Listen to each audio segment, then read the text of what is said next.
এটা কোথায় চলে আসলাম? মামাই বা কই গেল? কিচ্ছু বুঝতে পারতেছি না। মামাকে কোথায় খুঁজবো, কি করব আমি, কি করব কিচ্ছু বুঝতে পারতেছি না। ভাগ্নে, ভাগ্নে, ভাগ্নে, ভাগ্নে, তুই কোথায়? ঠিক আছিস তো? আমার আমার কথা শুনতে পাচ্ছিস? তুই কোথায়?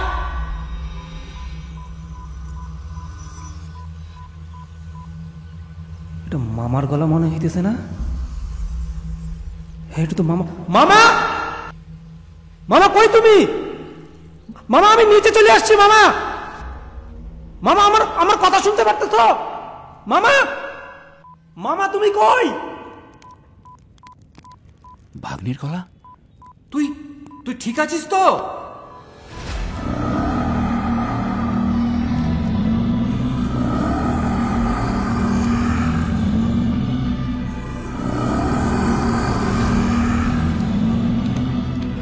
কি এটা এটা এদিকে আসছে।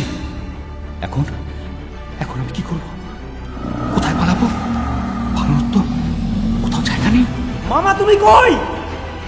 আমি আমি ফেসে গেছি, পালানোর পথ পাচ্ছি না। মমিটা মমিটা আমার দিকে আসছে। মামা তুমি পেছনের দেওয়ালটায় দেখো। তোমার পেছনে একটা দেওয়াল, এখানে দেখো, এখানে একটা না উঁচু সুইচের মতো একটা কিছু পাবা তুমি। তুমি দেখো তাড়াতাড়ি মামা। আমি ওর কথা মতো দেয়ালের গায়ে নিচে যাওয়ার বোতামটা খুঁজতে থাকি। কোথায় কোথায় রে? পাচ্ছি না তো। কোথায় সুইচ?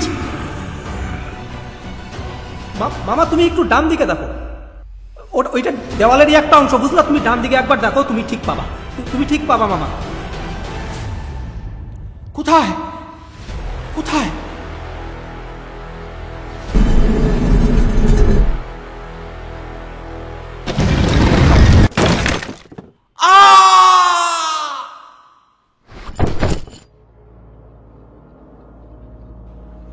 মামা তুমি আসছো? তুমি ঠিক আছো তো মামা? তো তোমার কোথাও লাগে নাই তো? হ্যাঁ হ্যাঁ রে, আমি আমি ঠিক আছি। তুই তুই ঠিক আছিস তো? হ্যাঁ মামা, আমি তো পুরো ভয় পেয়ে গেছিলাম, তোমাকে খুঁজেই পেতেছিলাম না। ভাগ্যিস তোমার গলাটা শুনতে পাইছিলাম। তোর সাহস দেখে আমি অবাক হয়ে যাচ্ছি। তুই দেয়ালে ওটা খুঁজে পেলি কি করে? ওটা না পেলে তো আজ ওই মমিটার হাতে বাঁচতাম বলে মনে হয় না। কি জানি মামা, মমিটা যখন আমাদের দিকে হামলা করতে আসতেছিল তখন পিছনের দেওয়ালে একটা উঁচু জায়গায় আমার হাত লাগার ফলে না পায়ের নিচের পাথরটা সরে যায়, আর আমি এখানে এসে পড়ছি।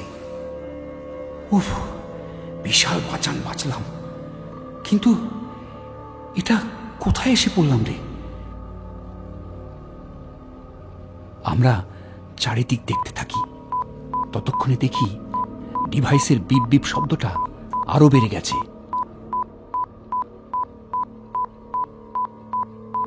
ও বাবা, এটা আরো জোরে শব্দ করছে। তার মানে এটাই কি সেই ঘর, সেই অভিশপ্ত জায়গা?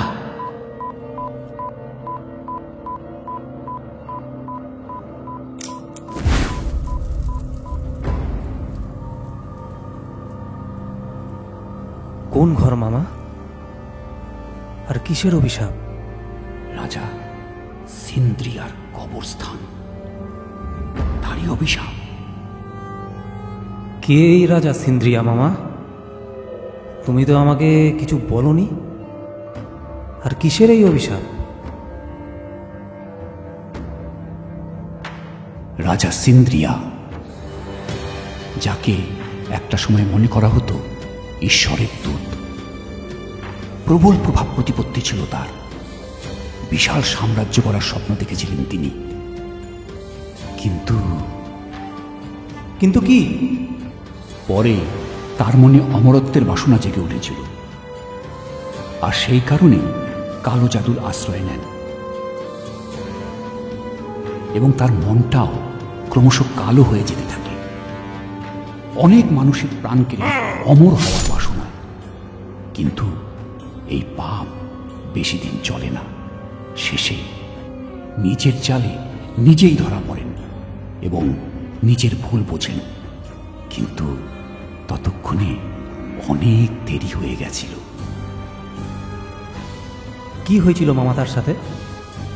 ঠিক কি হয়েছিল তা এখনো সঠিকভাবে জানা যায়নি, তবে অনেকে বলেন শয়তানের কুচক্রে তার আত্মা তার দেহের মধ্যে বন্দি অবস্থায় রয়েছে এখনো। ও বাবা, এ তো সাংঘাতিক গো মামা। তার কফিনটাই এখন আমাদের খুঁজতে হবে। ঠিক জায়গায় হয়তো চলে এসেছি আমরা। দেখ, এটা কেমন আরো জোরে সাউন্ড করছে এবং এখানে ইন্ডিকেট করছে।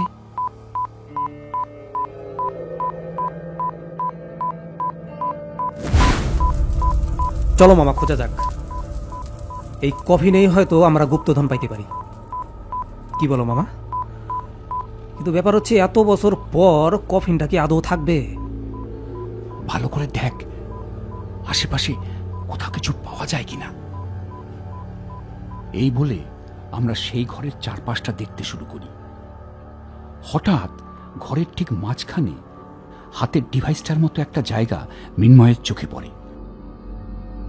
উত্তেজনায় ও বলে ওঠে, মামা দেখো দেখো, তোমার এই ডিভাইসটার মতো দেখতে এটা একটা জায়গা না? সাব্বাস ভাগ্নে, কিন্তু এটা কি? তারপর হাতের মশালটা উঁচু করে তুলে ধরতেই দেখি, আরে এটা তো একটা কফিন বলে মনে হচ্ছে, কিন্তু এত বড়। মামা, এটাই কি তাহলে ওই রাজা সিন্দ্রিয়ার কফিন? হতে পারে।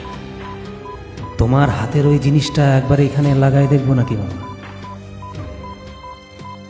হয়তো কফিনের এইটাই চাবি। একদম ঠিক বলেছিস তুই, দাঁড়া লাগিয়ে দেখি। এরপর হাতের ওই ডিভাইসটা কফিনের ওই জায়গাটাতে লাগাতেই দেখি পুরো কফিনটা সহ পিরামিডটা কাঁপতে শুরু করেছে, আর ওপর থেকে খসে পড়ছে পাথর। ওরে বাপরে বাপ, এটা কি শুরু হইলো আবার মামা? আবার কাঁপতেছে তো সবকিছু। এটা কি? সাবধান সাবধান, জায়গা থেকে নড়িস না, নড়িস না। এরপর ছাদের ওপর থেকে পাথর খসে পড়ে সূর্যরশ্মি বিক্ষিপ্তভাবে ছড়িয়ে পড়ে। একটা রশ্মি সোজাসুজিভাবে কফিনের মাঝের সেই ডিভাইসটার জায়গায় এসে মিশছে। মামা, একটা জিনিস খেয়াল করছো? সানলাইটটা ঘরের চারদিকে ছড়ায় ছিটিয়া পড়তেছে, ঠিক আছে, কিন্তু ওই যে রশ্মিটা, ওইটা মনে হইতেছে কোনো কিছুর সাথে একটা রিফ্লেক্ট হইয়া এখানে এসে মিশতেছে। কেমন একটা লাগতেছে না মামা? সেটাই তো দেখছি। আশ্চর্য, যেদিক থেকে রশ্মিটি রিফ্লেক্টেড হচ্ছিল সেদিকে এগিয়ে গিয়ে দেখি, এইটা তো একটা আয়না মামা। এইখানে আয়না আসবে কোত্থেকে?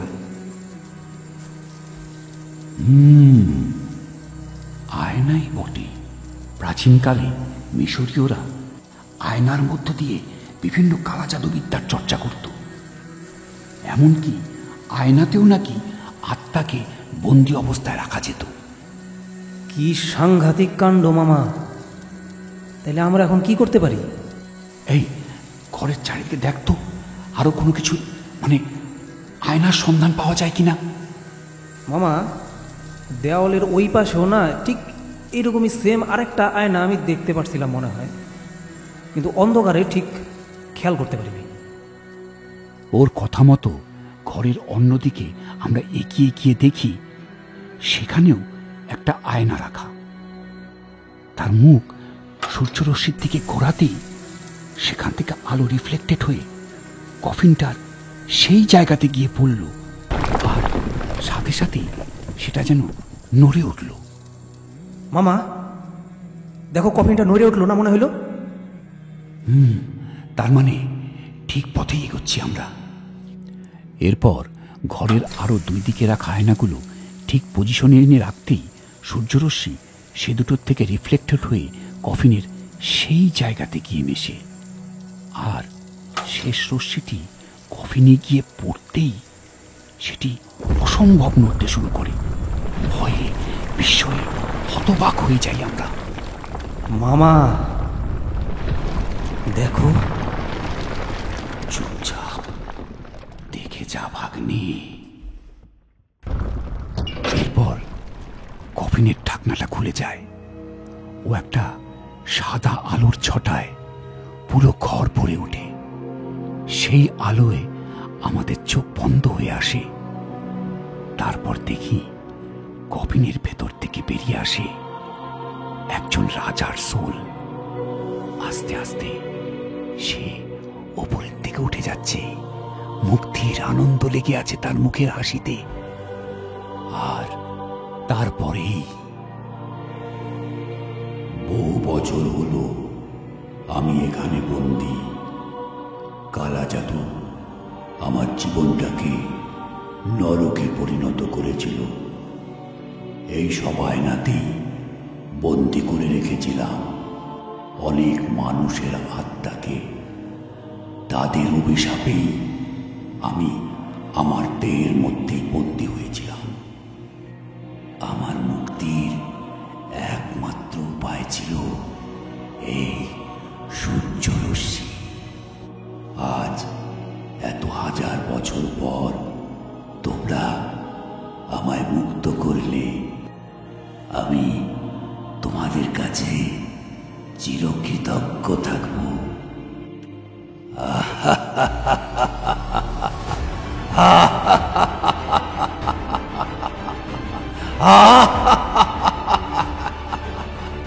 মুক্ত, আমি মুক্ত। তারপর রাজার আত্মা মিলিয়ে যেতে থাকে। রাজার দেহ মিলিয়ে যাওয়ার সাথে সাথে ঘরের চারপাশে রাখা আয়নাগুলো বিভৎসভাবে ফেটে যায়।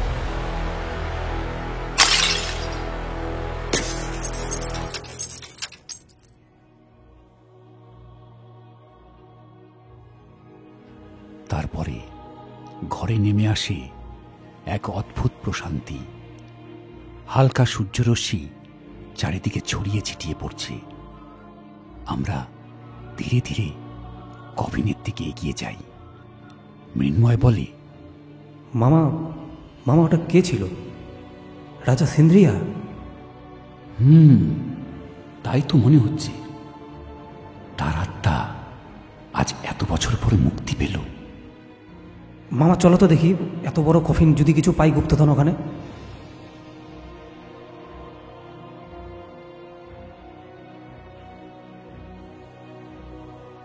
আরে তোর এখানে তো কিছুই নাই। গুপ্তধন না পেলি তো কি হয়েছে? একটা মানুষের আত্মাকে তো মুক্তি দিতে পেরেছিস। কত আশীর্বাদ পেলি বলতো? সেটাই বা কোনো গুপ্তধনের চেয়ে কি কম? গুপ্তধন পাইলাম না এটা ঠিক, তবে পাইলে দেশে নিয়ে গিয়া চ্যানেলটা সবাই দেখাইতে পারতাম। ও এই কথা।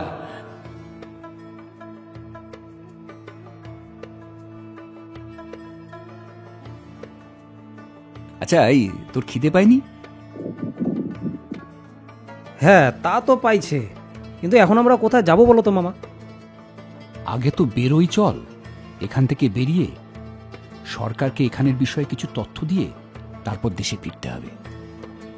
এই বলতে বলতে আমরা পিরামিড থেকে বেরিয়ে উটের পিঠে চড়ে রওনা দিই শহরে।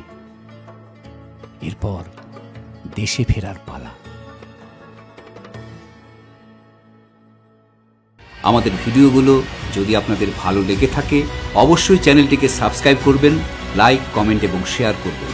আর হ্যাঁ, পাশে থাকা বেল বাটনটিকে প্রেস করতেও ভুলবেন না।